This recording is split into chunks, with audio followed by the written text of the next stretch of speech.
Nous allons dans cet exemple nous intéresser à la simulation d'une antenne patch. Vous pouvez travailler à partir d'une géométrie importée et définir les matériaux.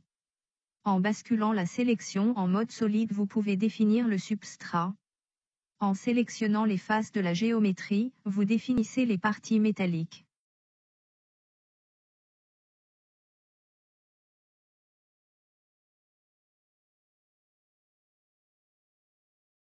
À présent, vous réglez la taille de maille et vous effectuez le maillage de la géométrie.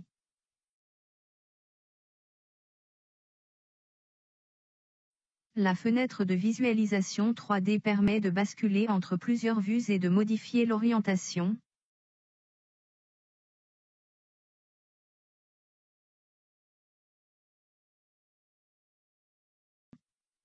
Les réglages vous permettent de définir la fréquence de travail, qu'il s'agisse d'un seul point ou d'une plage de fréquence.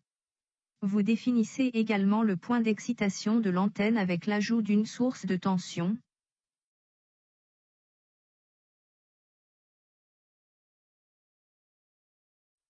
À cet endroit, vous avez accès au paramétrage des matériaux.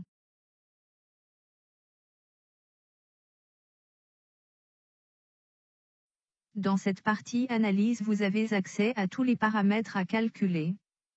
Vous pouvez redéfinir le pas angulaire comme ici sur le diagramme de rayonnement par exemple.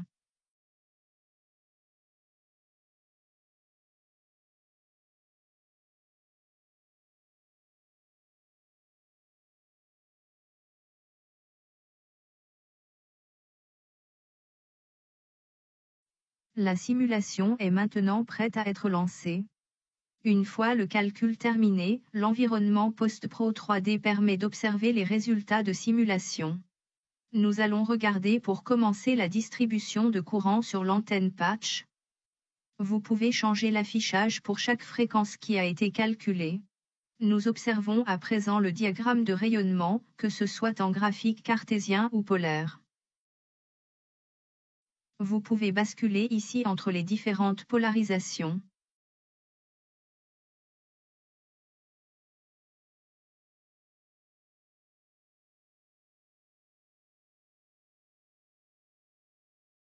Vous affichez grâce à cette icône le gain en 3 dimensions et les informations de valeur maximale du gain.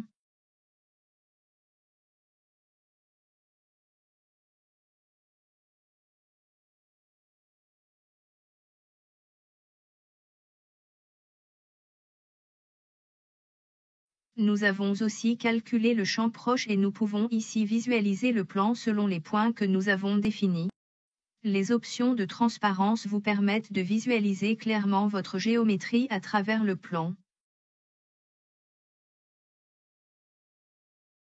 Dans cette section, vous trouverez tous les paramètres d'adaptation de l'antenne. Vous pouvez afficher l'impédance d'entrée notamment en ABAC de Smith. Le positionnement d'un marqueur vous aidera à mieux lire les fréquences.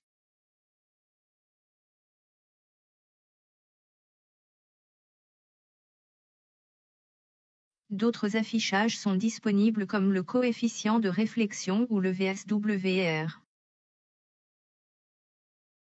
Tous ces résultats peuvent facilement être exportés en fichier CSV.